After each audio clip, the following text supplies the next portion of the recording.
With the name of Allah who is most beneficent and most merciful. Assalamu alaikum class. How are you all? I hope you all will be fine and doing well. Okay, welcome back to class.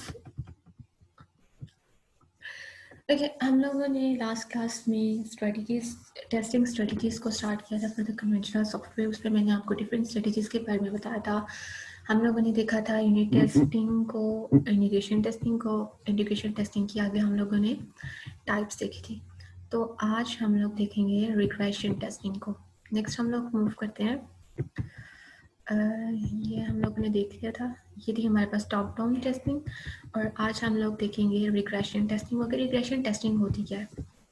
Okay, regression testing basically होती क्या है, हम लोग करते क्यों है? Regression testing ये होता है कि इसमें ये होता है कि जब हम लोग किसी भी सॉफ्टवेयर को डेवलप कर रहे हैं और हम लोग कोई चीज़ न्यू ऐड कर रहे हैं, तो हम लोग उसको टेस्ट करते हैं कि क्या ऐसा तो नहीं है कि हम लोग ने जो प्रीवियसली हमारा सॉफ्टवेयर बहुत अच्छा रन कर रहा था, उसकी परफॉर्मेंस बहुत अच्छी थी, लेकिन कोई न्यू मॉड्यूल ऐड करने से उसमें कोई प्रॉब्लम अगर होगी हो या कोई इशू आ गया हो या फिर उसमें किसी भी टाइप की प्रॉब्लम आ रही है, तो उसको हम लोग देखने के लिए हम लोग क्या करते हैं, रिग्रेशन टेस्टिंग करते हैं।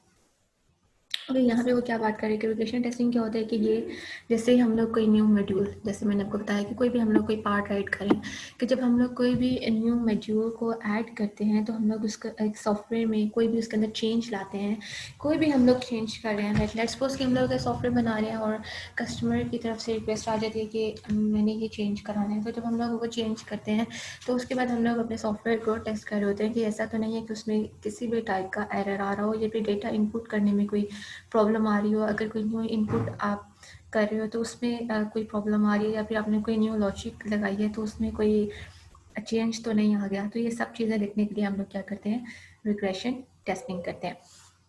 ओके, यहाँ पे वो बोल रहा है कि रिग्रेशन टेस्टिंग को आप क्या बोल सकते हो, री एग्जीक्यूशन। री एग्जीक्यूशन मीन्स कि आप ऐसे कह लें कि आप री रन कर रहे होते हो अपने सारे फंक्शनल टेस्ट केसेस को, और सारे नॉन फंक्शनल जितनी भी चीज़ें हैं ना, जितने भी कंपोनेंट्स हैं, उन सबको आप री रन करके चेक कर रहे होते हो कि उसमें कोई प्रॉब्लम तो नहीं है, कोई एरर तो नहीं आ रहा।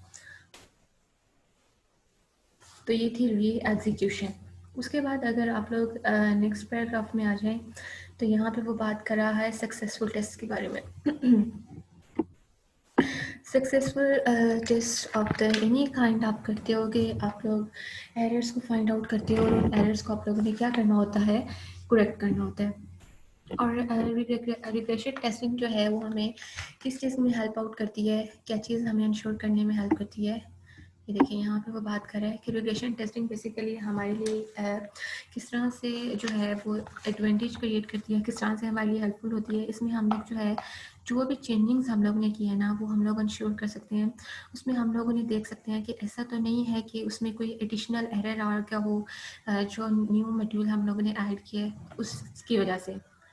और जो रिग्रेशन टेस्टिंग होती है ना, वो हम लोग मैनुअली, मतलब कुछ हम लोग सॉफ्टवेयर को यूज़ करके टेस्ट कर रहे होते हैं, कुछ हम लोग जो है वो मैनुअली, कुछ हम लोग खुद कर रहे होते हैं। तो जो रिग्रेशन टेस्टिंग है ना, वो हम लोग क्या करते हैं, उसको हम लोग मैनुअली करते हैं। मैनुअली जो है वो हम लोग उसको परफॉर्म कर रहे होते हैं। एंड देन उसके बाद वो बात कर रहा है कुछ टेस्ट केसेस के बारे में, जो कि यहाँ नीचे है। ये यहाँ पे कुछ टेस्ट केसेस की बात करें कि 3 डिफरेंट क्लासेस होती हैं टेस्ट केसेस की रिग्रेशन टेस्टिंग में। उसको हम लोग वन बाय वन करके देख लेते हैं। सबसे पहले वो बात कर रहा है रिप्रेजेंटेटिव सैंपल, कि हमें एक जो है ना सैंपल दे दिया जाता है, जिसको हम लोग जो है उसको यूज़ करके हम लोग अपने सॉफ्टवेयर के जितने भी फंक्शंस होते हैं ना, उनकी हम लोग टेस्टिंग करते हैं। देन उसके बाद वो बात करें एडिशनल टेस्ट की। एडिशनल टेस्ट इसमें हम लोग क्या करते हैं, इस पर जो हमारा मेजर फोकस होता है ना, वो हम लोग देखते हैं कि किसी भी चेंज की वजह से अगर किसी दूसरे कंपोनेंट पे कोई इफेक्ट पड़ रहा है, या फिर उसकी वजह से किसी भी टाइप का हमारे सॉफ्टवेयर पे इफेक्ट हो रहा है, तो उसको हम लोग देखते हैं। देन उसके बाद क्या है कि हमारा फोकस किस चीज़ पे होता है कि components that have been change, जो हम लोगों ने कंपोनेंट्स चेंज किए हैं ना, उन पे हमारा जो है वो मेजर फोकस होता है, उनको हम लोग टेस्ट आउट करते हैं, उनको हम लोग देखते हैं। तो 3 टाइप के उसने हमें बताया कि हम लोग टेस्ट केसेस करके, एक तो हम लोग रिप्रेजेंटेटिव सैंपल को यूज़ करके, रिप्रेजेंटेटिव सैंपल को यूज़ करके करते हैं। एंड सेकेंड हम लोग एडिशनल टेस्ट करते हैं, जिसमें हमारा फोकस किस चीज़ पे होता है कि कोई भी इफेक्ट ना हो रहा हो किसी भी चेंज की वजह से। और थर्ड में हमारा जो फोकस होता है उन कंपोनेंट्स पे होता है जो कि हम लोगों ने चेंज किए होते हैं। तो ये था रिग्रेशन टेस्टिंग का ओवरव्यू जो उसने हमें यहाँ पे बताया। एंड देन उसके बाद क्या है कि यहाँ पे बस एक ही लाइन हम लोग देखेंगे जो कि इस पैराग्राफ की यही इम्पोर्टेंट है, इसके अलावा नेक्स्ट पैराग्राफ में सच कुछ भी नहीं कह रहा। तो यहाँ पे वो क्या कह रहा है कि जैसे जैसे हम लोग इंटीग्रेशन टेस्टिंग को प्रोसीड करते हैं ना, वैसे वैसे जो है हमारी रिग्रेशन टेस्टिंग भी ग्रो करती जाती है। ऑब्वियसली अब देखें, जैसे मैंने आपको बताया था इंटीग्रेशन टेस्टिंग होती क्या है। इंटीग्रेशन टेस्टिंग में होता है कि हम लोग दो कंपोनेंट्स को कंबाइन करके इंटीग्रेशन टेस्ट कर रहे होते हैं, और उसमें भी हम लोग ने दो टाइप देखी थी। एक हम लोग ने बिग बैंग देखी थी और एक हम लोग ने देखी थी इंक्रीमेंटल। इंक्रीमेंटल में क्या होता है कि हम लोग एक न्यू मॉड्यूल ऐड कर रहे होते हैं, और बिग बैंग में क्या हो रहा था कि हम लोग एट अ सेम टाइम सारे कंपोनेंट्स की जो है वो उसको कंबाइन करके हम लोग टेस्ट कर रहे थे। तो इंटीग्रेशन टेस्टिंग को करने से जब हम लोग इंटीग्रेशन टेस्टिंग को इंक्रीज करेंगे तो उसकी वजह से रिग्रेशन टेस्टिंग क्यों इंक्रीज करेगी, वो इस वजह से बिकॉज हम लोग इंटीग्रेशन टेस्टिंग में क्या करते हैं कि जब हम लोग न्यू कंपोनेंट ऐड कर रहे होते हैं तो उससे ये होता है कि हमारे जो सॉफ्टवेयर है उस पर इफेक्ट हो सकता है, या फिर कोई न्यू मॉड्यूल ऐड करने से हमारा जो सॉफ्टवेयर है उसकी परफॉर्मेंस जो है उस पर इफेक्ट हो सकता है। तो डेट्स वाई हमारी जो रिग्रेशन टेस्टिंग है वो भी क्या होती जाती है, इंक्रीज करती जाती है। तो ये हमारे पास क्या थी, रिग्रेशन टेस्टिंग थी। रिग्रेशन टेस्टिंग हम लोग बेसिकली क्यों करते हैं कि जब भी हम लोग कोई न्यू मॉड्यूल ऐड कर रहे हैं, जब भी हम लोग कोई न्यू कंपोनेंट ऐड कर रहे हैं, तो उस कंपोनेंट को ऐड करने की वजह से हमारे सॉफ्टवेयर पे कोई इफेक्ट ना आ रहा हो, कोई चेंज ना आ रहा हो, कोई एरर आ रहा हो, उस एरर को हम लोग फाइंड आउट करते हैं एंड देन उसको हम लोग रिमूव करते हैं। दैट्स वाई हम लोग क्या करते हैं, रिग्रेशन टेस्टिंग। अब यहाँ पे वो बात कर रहा है स्मोक टेस्टिंग की। ये हमारी नेक्स्ट स्ट्रेटेजी है फॉर द कन्वेंशनल सॉफ्टवेयर, जो कि है हमारी smoke testing. Okay, smoke testing होती है। स्मोक टेस्टिंग की यहाँ पे हमें ये डेफिनेशन आप सब कह लें कि ये डेफिनेशन भी आप इसको कह सकते हैं, मतलब इसको हम लोग देख लेते हैं। Okay, smoke testing might be characterized as a rolling integration test strategy. The software is rebuilt with new component added and smoke tested every day. Okay, इसमें अब यहाँ पे वो क्या कह रहे हैं कि आप इसको ना इंटीग्रेशन स्ट्रैटेजी की टाइप भी बोल सकते हो। हाउ, कैसे बोल सकते हैं, क्योंकि देखिए हम लोग इंटीग्रेशन टेस्टिंग में हम लोग क्या करते हैं कि हम लोग हर कंपोनेंट को डे बाय डे, मतलब एक न्यू कंपोनेंट ऐड कर होता है, या आफ्टर सम डेज कह लें या आफ्टर सम वीक्स कह लें। तो स्मोक टेस्टिंग में क्या होता है कि जब भी हम लोग कोई न्यू कंपोनेंट ऐड करते हैं तो हम लोग क्या करते हैं, स्मोक टेस्टिंग करते हैं। तो स्मोक टेस्टिंग को भी वो क्या कह रहा है, इंटीग्रेशन टेस्टिंग ही बोल रहा है कि this is an integration testing approach. ठीक है। और ये हम लोग कब यूज़ करते हैं, जब भी हम लोग कोई सॉफ्टवेयर का प्रोडक्ट, कोई भी सॉफ्टवेयर प्रोडक्ट या कोई भी सॉफ्टवेयर या कोई भी कंपोनेंट हम लोग जो है वो डिवेल्प कर रहे हैं।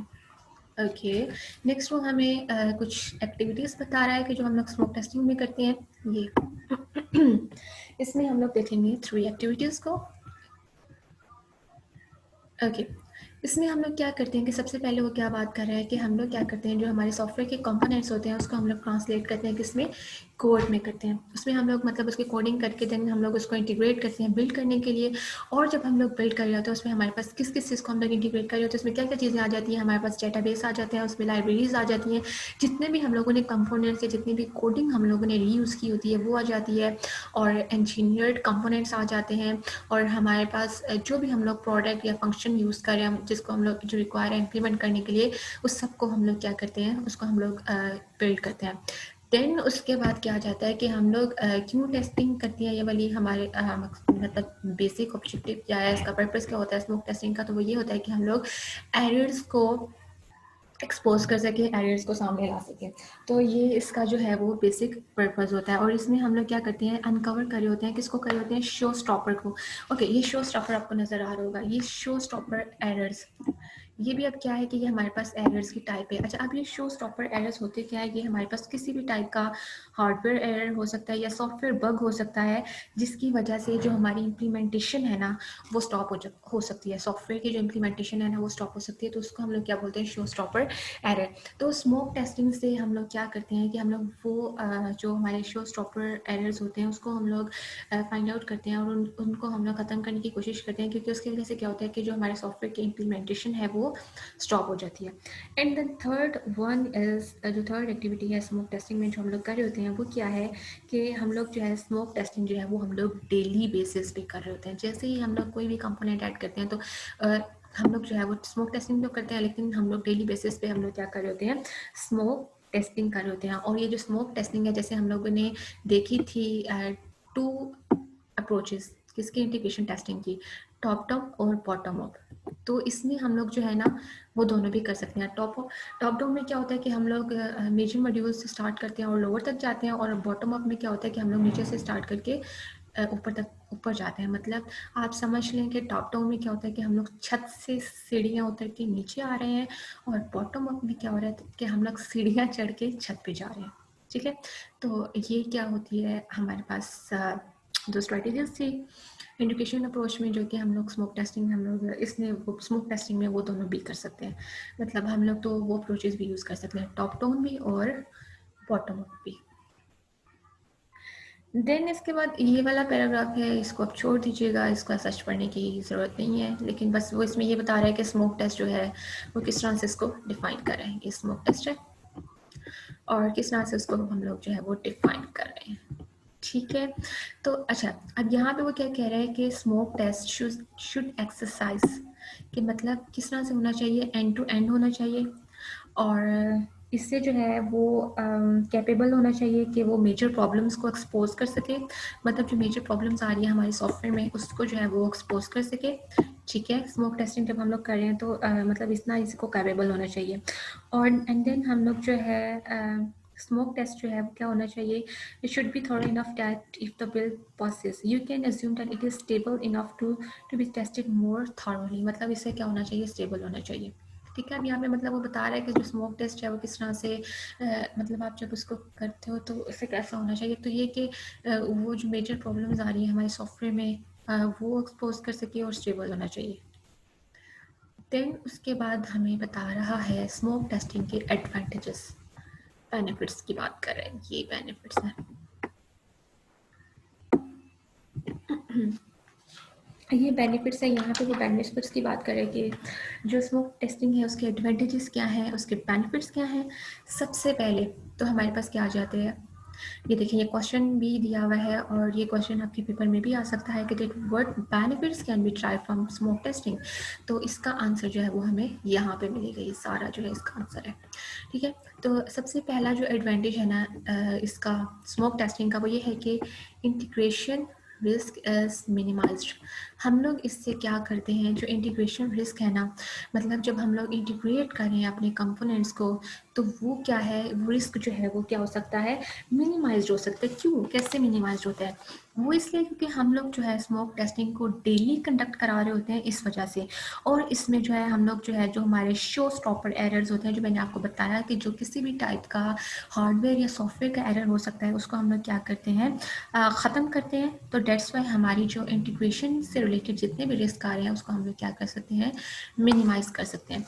एंड देन उसके बाद जो सेकंड एडवांटेज है वो क्या है, कि वो सेकंड एडवांटेज ये है कि जो हमारी प्रोडक्ट की क्वालिटी है वो हम लोग क्या कर सकते हैं, इम्प्रूव कर सकते हैं। हाउ, अब हम लोग क्वालिटी जो है वो हमारे प्रोडक्ट की उसको हम लोग किस तरह से इम्प्रूव करें, क्यों, बिकॉज हम लोग जो है जो हमारे फंक्शनल एरर्स हैं उसको हम लोग अनकवर कर रहे होते हैं, आर्किटेक्चरल एरर्स को अनकवर कर रहे होते हैं, कंपोनेंट लेवल डिज़ाइन एरर्स को हम लोग अनकवर कर रहे होते हैं। तो इसकी वजह से क्या होता है कि जब हम लोग ये एरर्स, हम लोग इन सब एरर्स को करेक्ट कर रहे होते हैं डे बाय डे, तो इससे हमारी जो क्वालिटी है ना वो क्या हो जाती है, बेटर हो जाती है। ठीक है, मतलब ऑब्वियसली जब हम लोग हर टाइप का एरर डेली बेसिस पे उसको फाइंड आउट करेंगे, उसको ख़त्म करेंगे, तो उससे क्या होगा कि जो हमारे प्रोडक्ट की क्वालिटी है वो क्या हो जाएगी, इम्प्रूव हो जाएगी। तो ये थे हमारे पास दो एडवांटेजेस। इसके बाद हम लोग थर्ड एडवांटेज देखते हैं। टोटल 4 एडवांटेजेस हैं स्मोक टेस्टिंग के। तो थर्ड जो एडवांटेज है वो ये है,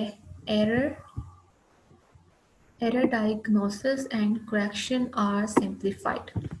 ओके, इसमें क्या होता है कि हम लोग एरर्स को जो है वो डायग्नोज कर सकते हैं। जब हम लोग स्मोक टेस्टिंग करते हैं तो जो हमारे करेक्शन है, जब हम लोग डेली बेसिस पे जब हम लोग जब टेस्टिंग करेंगे, तो जब हम लोग डेली बेसिस पे एरर्स को डायग्नोज करेंगे तो उससे क्या होगा कि जो हमारी करेक्शन है ना, मतलब हम लोग जब एक हमारे पास थोड़ा काम होता है तो तब हम लोग उसको आसानी से कर सकते हैं, एज़ कम्पेयर टू कि हमारे पास ज़्यादा काम होगा तो वो आपके लिए ही टेंशन भी होती है, और उसको सॉर्ट आउट करना, उसको करेक्ट करना भी एक जो है वो डिफ़िकल्ट टास्क होता है। तो इसमें क्या होता है कि हम लोग एरर को जो है इजीली डायग्नोज कर सकते हैं, और ये हमारे लिए जो उसकी करेक्शन है वो और ज़्यादा सिंपल हो जाती है। एंड देन उसके बाद क्या है कि इसका फोर्थ एडवांटेज जो कि लास्ट एडवांटेज है वो ये है, progress is easier to assess, कि आप अपने सॉफ्टवेयर की जो प्रोग्रेस है ना वो आप लोग इजीली आइडेंटिफाई कर सकते हो। किस तरह से, जब आप हर गुजरते दिन के साथ आप जब टेस्टिंग करते हो, जब उसको इंटीग्रेट करते हो, जब अपने वर्क को देखते हो, तो जब आप उसको इम्प्रूव कर रहे होते हो, तो जब आप बताते हो अपने मैनेजर को, तो क्या होता है कि जब आप फीडबैक दे रहे होते हो, तो उससे जो है आपकी जो प्रोग्रेस है सॉफ्टवेयर की वो आप लोग इजीली आइडेंटिफाई कर सकते हो। और इससे जो हमारी टीम है ना उसका मोरल हाई होता है। और ये मैनेजर्स जो हैं हमारे, जैसे सॉफ्टवेयर मैनेजर्स है ना, तो वो इंडिकेट करते हैं कि जो प्रोग्रेस है वो कितनी, किस लेवल पे आपकी प्रोग्रेस है। So this was the 4 advantages of the smoke testing. पहला क्या था कि पहले में हम लोगों ने देखा कि हमारे पास जो इंटीग्रेशन का रिस्क है ना वो मिनिमाइज हो जाता है, और जो क्वालिटी है वो प्रोडक्ट की इम्प्रूव हो जाती है, और एरर हम लोग डायग्नोज कर सकते हैं, और प्रोग्रेस जो है वो इजीली हम लोग उसको असेस कर सकते हैं। और ऐसा होता क्यों, क्योंकि हम लोग डे बाई डे मतलब डेली बेसिस पे हम लोग टेस्टिंग कर रहे होते हैं, एरर्स को फाइंड आउट कर रहे होते हैं, और साथ के साथ हम लोग करेक्शन कर रहे होते हैं, और साथ के साथ हम लोग फीडबैक दे रहे होते हैं। दैट्स वाई, तो ये हमारे लिए सारी चीज़ें जो है वो क्या है, बेनिफिशियल है। देन उसके बाद आ जाता है कि हमारे पास क्या रहा है।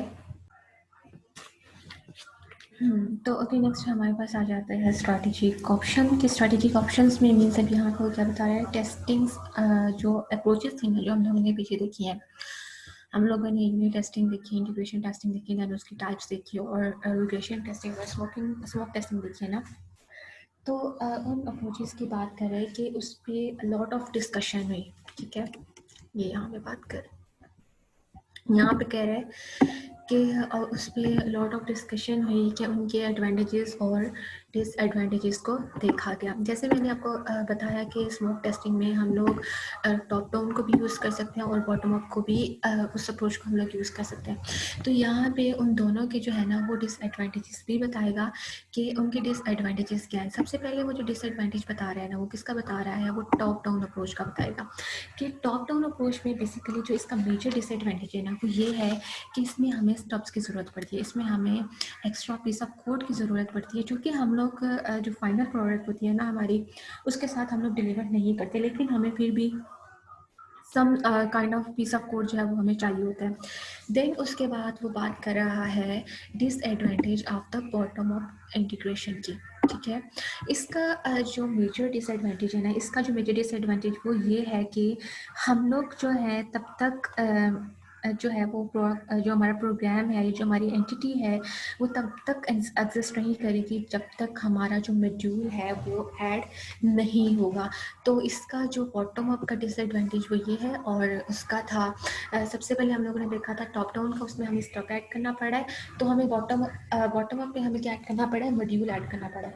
जब तक हम लोग एक पूरा मॉड्यूल ऐड नहीं करेंगे तब तक जो है वो हमें उसकी प्रोसेसिंग, उसकी जो एग्जीक्यूशन है, या जो एंटिटी है, या वो जो प्रोग्राम है वो हमें शो नहीं कराएगा, एग्जिस्ट नहीं करेगा। ठीक है, देन उसके बाद वो बात करता है सिलेक्शन ऑफ इंटीग्रेशन स्ट्रैटेजी की, कि वो किस पे डिपेंड करती है, वो डिपेंड करती है सॉफ्टवेयर की कैरेक्टरिस्टिक्स पे। और सम टाइम जो हमारा प्रोजेक्ट का स्केजुअल है ना, जो हम लोग स्केजुअल बताते हैं कि हम लोग इतने डेज में या इतने वीक्स में या इतने टाइम में हम लोग जो है अपना सॉफ्टवेयर को कंप्लीट कर लेंगे, तो उस पर डिपेंड करता है कि हम लोग कौन सी अप्रोच यूज़ कर रहे होते हैं। मतलब जो भी हम लोग स्ट्रेटजी यूज़ कर रहे हैं ना, टॉप डाउन या बॉटम अप, तो वो किस पे डिपेंड करी है, जो हमारा प्रोजेक्ट है उसके प्रैक्टिस्टिक्स पे, या उसके बिहेवियर पे, या उसके स्केजुअल पे डिपेंड कर रही होती है।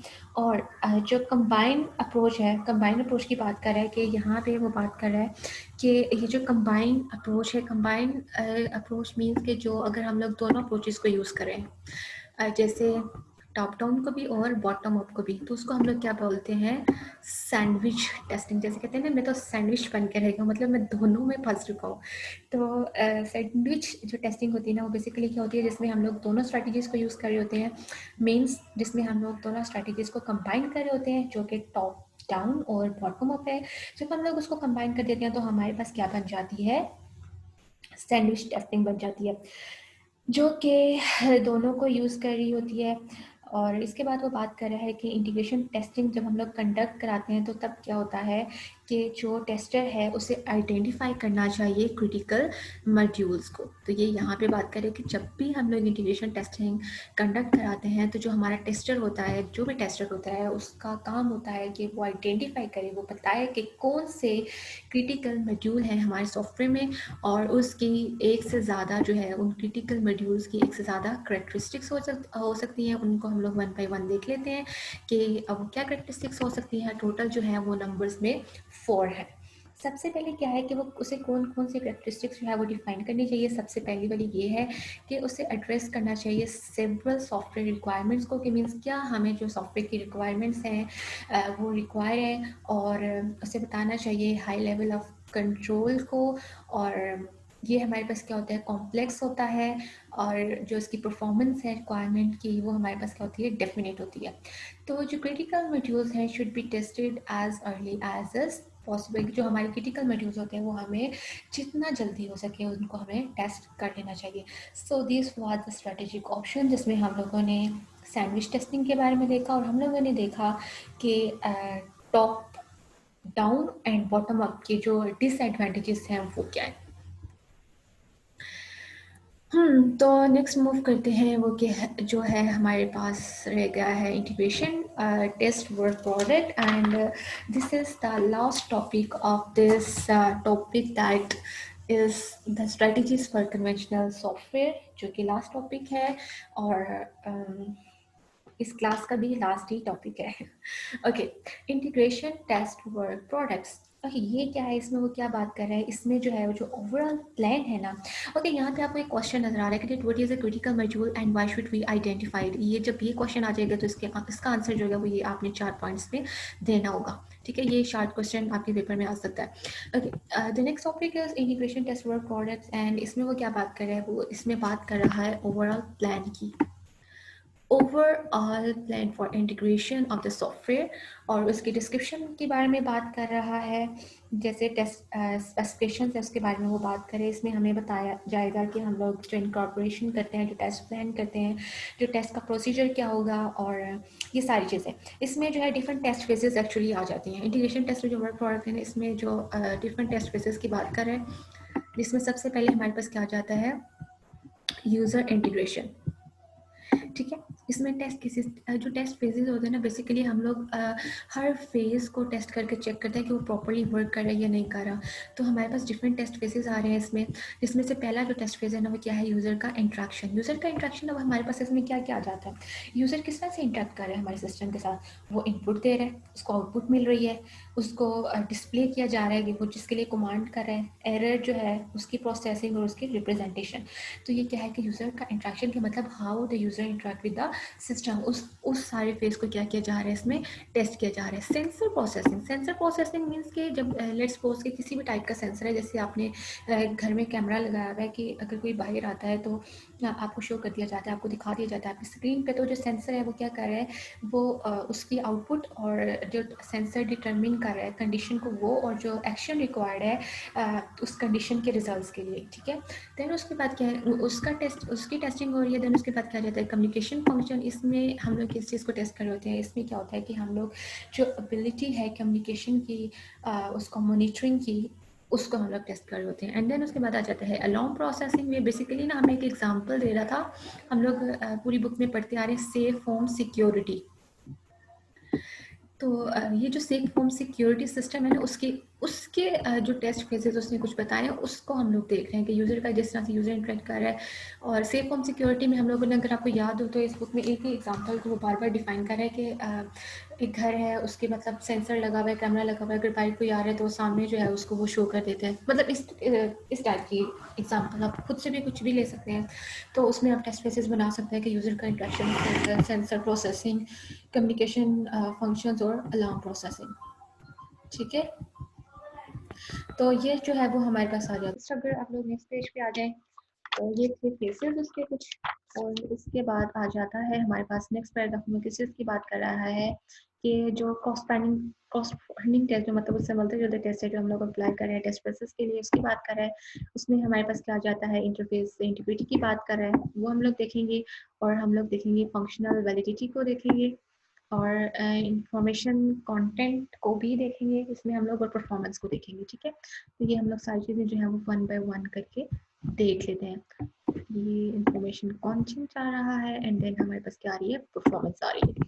ओके, अब यहाँ पे वो बात करें कि इंटरफेस इंटीग्रिटी इसमें क्या है कि हम लोग जो हमारे पास इंटरनल या एक्सटर्नल इंटरफेसेस होते हैं ना, उसको हम लोग क्या करते हैं, टेस्ट करते हैं एज अ क्लस्टर या फिर एज अ मॉड्यूल। आप समझ लें, जो हम लोगों ने पीछे देखा था कि हम लोग 2 से 3 कंपोनेंट्स को मिला के क्या बना देते हैं, क्लस्टर बना देते हैं। उसके बाद वो बात कर रहा है फंक्शनल वैलिडिटी की। फंक्शनल वैलिडिटी मीन कि इसमें हम लोग जो है जो फंक्शनल एरर्स हैं उसको अनकवर करते हैं। एंड देन उसके बाद वो बात कर रहे हैं इंफॉर्मेशन कंटेंट की। इसमें हम लोग जितने भी एरर्स होते हैं जो कि हमारे लोकल या ग्लोबल डेटा स्ट्रक्चर के साथ एसोसिएट कर रहे होते हैं, उसको हम लोग जो है वो अनकवर करते हैं। एंड देन उसके बाद वो बात कर रहा है परफॉर्मेंस की, और इसमें जो है वो हमारी जो परफॉर्मेंस है उसको हम लोग वेरीफाई करते हैं। तो ये थी कुछ corresponding test related to safe home security. ये वाला टॉपिक ऐसा इतना इंपॉर्टेंट नहीं है, लेकिन आप लोग इसको ज़रूर देख लीजिएगा, और ये जो दरमियान में सारे पैराग्राफ्स आ रहे हैं ना, ये आप लोगों ने इनको लाजमी पढ़ना है। ठीक है, इसके बाद यहाँ पे बस एक लास्ट पे लाइन है कि यहाँ पे वो बात कर रहा है इंटीग्रेशन टेस्ट स्ट्रेटेजी के बारे में।